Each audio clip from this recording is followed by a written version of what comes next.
안녕하세요. 전국에 계신 검정고시 수험생 여러분 반갑습니다. 저는 EBS 고졸 검정고시 사회 강의를 맡은 김민정입니다. 자, 오늘은 우리가 앞으로 공부하게 될 사회 강의 내용에는 무엇이 있으며 각 단원별 어떠한 문제들이 출제가 되고 있는지 살펴보도록 하겠습니다. 먼저 그 전에 제가 여러분들께 당부드릴 말씀이 있는데요. 자, 여러분들 이제 사회책을 딱 보시고 이 많은 걸 어떻게 암기해 하시는 분들 엄청 많으실 거예요. 자, 제가 현장에서 강의를 하지만은 저는 학생들에게 얘들아 사회 과목은 암기 과목이 절대 아니야 라고 얘기를 합니다. 자, 물론 모든 과목의 기본은 암기입니다. 하지만 무조건 달달 외운다면 얼마나 무식한 방법으로 공부하는 게 되겠죠? 자, 그렇기 때문에 여러분들 암기보다는요, 제가 강의를 진행을 하면서 여러분들께 웬만하면은 쉽게, 용어도 쉽게 해가지고 이해를 시키도록 도와드릴 거예요. 자, 그러니까는 암기가 만약에 꼭 필요하다. 그 부분은 그때그때마다 제가 여러분들 이거 암기 꼭 하세요 라고 말씀드릴 거니까는요.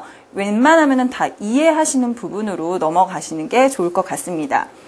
자, 고졸 검정고시 사회는요. 우리가 지금 현재 고등학교 1학년들이 학교에서 배우고 있는 사회 과목을요. 바로 지리의 50%, 그 다음에 정치, 경제, 사회, 문화의 50% 해가지고 모두 총 25문제가 출제가 되고 있습니다. 자, 여러분들 교재 가지고 계시죠? 자, 그러면은 교재의 목차를 보면서 제가 설명드리도록 하겠습니다.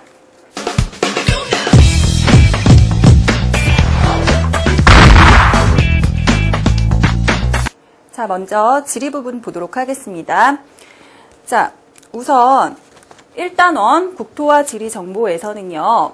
최근에 배산임수의 개념이라든지 그리고 지리 조사의 순서와 방법, GIS, 그리고 최근에는 뭐가 많이 출제가 되고 있냐면요. 조선 전기와 후기의 지도와 지리서를 구분하는 문제, 그리고 더불어서 더 알아두셔야 될 게 바로 우리는 지리단원이에요. 그렇기 때문에 지형도를 잇는 문제가 최근에 많이 출제가 되고 있으니까요. 반드시 봐두시기 바랍니다.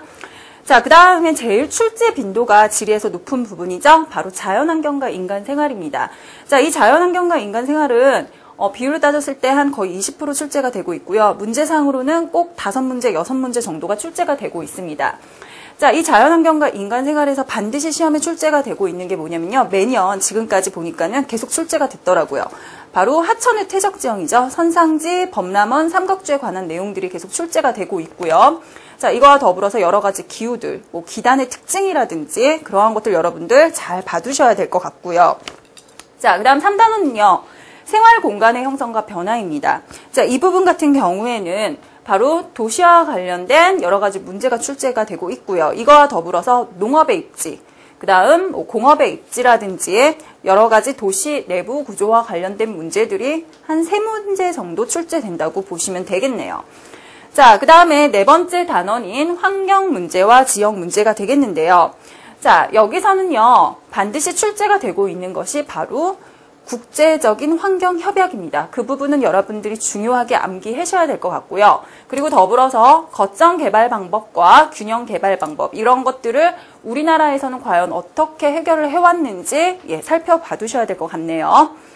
자, 그 다음은 5단원이죠. 문화권과 지구촌의 형성인데요. 자, 이 단원에서는요, 각 종교의 특징, 자, 그리고 더불어서 그 종교에서는 특히 힌두교와 이슬람교 부분의 문제가 출제가 되고 있으니까는 잘 살펴봐 두시고요. 자, 그리고 신학로 개척의 배경과 결과 등이 이 부분에서 출제가 되고 있거든요. 그러니까 배경과 결과를 구분해서 알아두시기 바랍니다.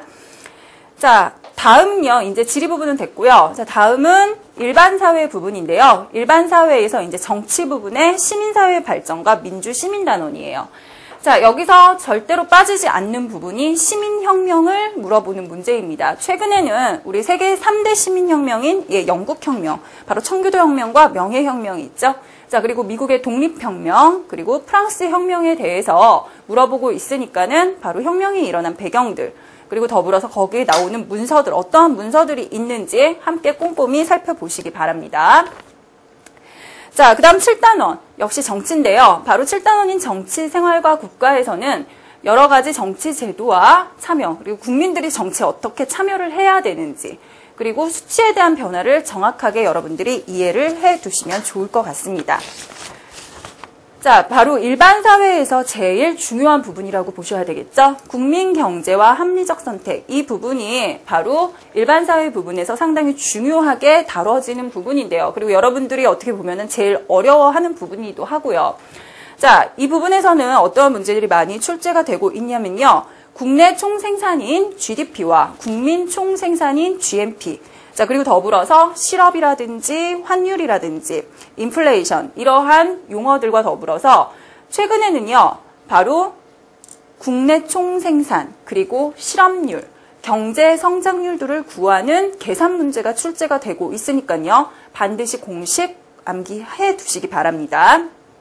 자, 그 다음은 바로 공동체 생활과 사회 발전인데요. 자, 이곳은 그래도 현재는 좀 출제 비율이 감소는 되고 있지만은 반드시 한 문제 정도는 꼭 출제가 되고 있습니다. 자, 여기에서는요, 뭐 문화의 여러 가지 속성이라든지 문화를 이해하는 태도들이 출제가 되고 있으니까는 그래도 한 번씩 다시 한번 살펴봐 두시고요. 자, 그 다음에 이제 마지막이네요. 사회 변동과 미래 사회.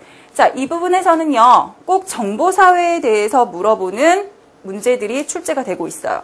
정보사회의 특징이라든지 아니면은 정보사회의 문제점 이러한 문제들이 출제가 되고 있으니까는요.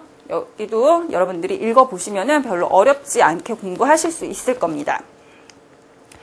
자, 그럼 어떤 식으로 우리가 이제 사회의 책 구성 내용이 어떤 식으로 되어 있는지 한번 보도록 할게요. 자, 우선 대입사회라고 되어 있는데 아까 제가 말씀드렸듯이 우리가 배우는 대입사회는요. 현재 고등학교 1학년 학생들의 바로 사회 과목이고요.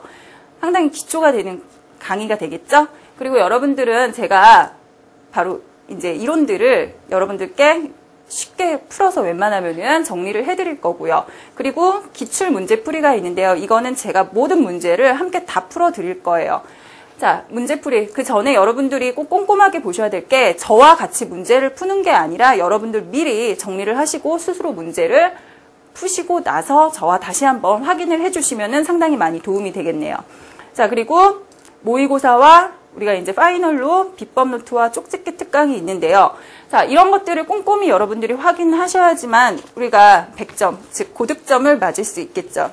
자, 우리가 앞으로 공부할 내용은 이런 것들이 있고요. 그리고 제가 아까 말씀드렸듯이 매 단원에서는 제가 방금 짚어드렸던 내용들은 빠지지 않고 계속 출제가 되고 있는 부분이니까요. 잘 정리해 주시고요.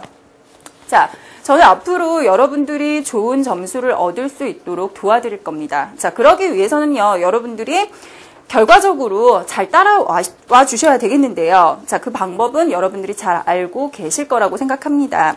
우선 인강을 듣기 전에 한번 여러분들이 교재 반드시 읽어주시고요. 그리고 나서 저와 인강으로 같이 학습을 해나가면서 여러분들이 이제 강의를 다 듣고 나서 스스로 정리를 해주세요. 자, 스스로 정리를 하고 이제 어느 정도 개념이 완성됐고 정리가 됐다 하면은 바로 여러분들이 거기 뒤에 있는 문제 꼼꼼하게 다 풀어보시고요. 그리고 나서 아까 제가 문제는 다 풀어드릴 거라고 말씀드렸습니다. 그 문제 저와 같이 한번 확인하시고요. 자, 여러분들 인강의 장점이 뭐죠?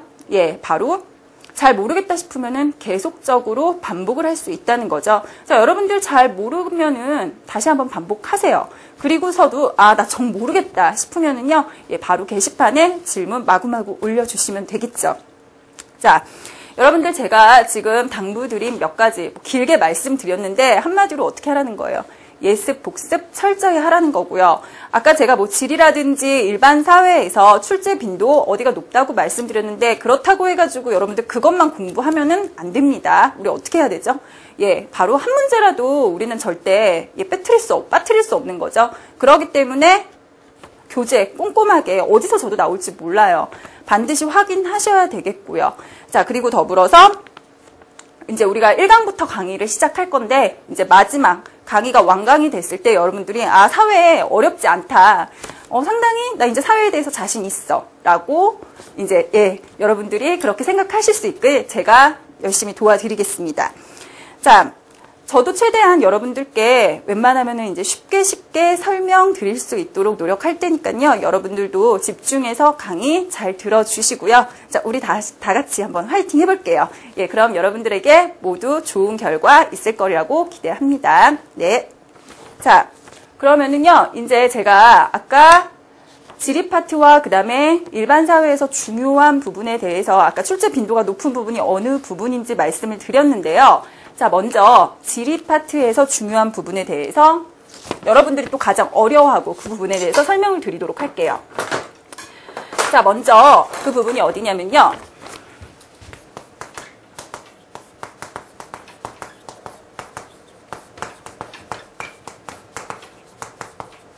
예, 하천의 퇴적 지형이에요. 자, 제가 게시판에 올라온 걸 보니까는 이 부분이 이제 선배님들께서 되게 많이 어려우셨나 봐요. 자, 하천의 퇴적 지형에서는요, 여러분들 이 퇴적 지형이 어떻게 형성이 됐는지를 반드시 확인을 해 두셔야 됩니다. 자, 우선 대표적으로 제가 지금 이제 여기 산을 그렸고요. 이쪽에 이렇게 하천이 흐르는 거예요. 즉, 이 산의 이쪽 부분은 상류가 되는 거고요. 이쪽으로 갈수록, 밑으로 갈수록 하류가 되는 거죠. 자, 이 상류 부분 같은 경우에는요, 토사들이 이렇게 물과 함께 내려오면서 토양의 크기가 상당히 큰 조립질 물질이 쌓이게 되는 거고요. 하류로 갈수록 뭐 진흙이라든지 자갈 이런 조립질이 하류에 와가지고 깨지겠죠. 자, 그래서 토사가 작은 미립질 물질이 쌓이게 됩니다. 자, 우리는 바로 이 산의 곡구 부분에 이렇게 부책볼 모양으로 생겼다고 해가지고요. 이 부분을 우리는 바로 뭐라고 하냐? 선상지라고 얘기를 하고 있고요. 자, 그 다음에 중류 부분이죠. 바로 중하류 부분에 우리나라에서 제일 많이 볼 수 있는 지역. 항상 물이 범람한다고 해가지고요. 이 부분의 이름을 우리는 범람원이라고 합니다. 자, 그 다음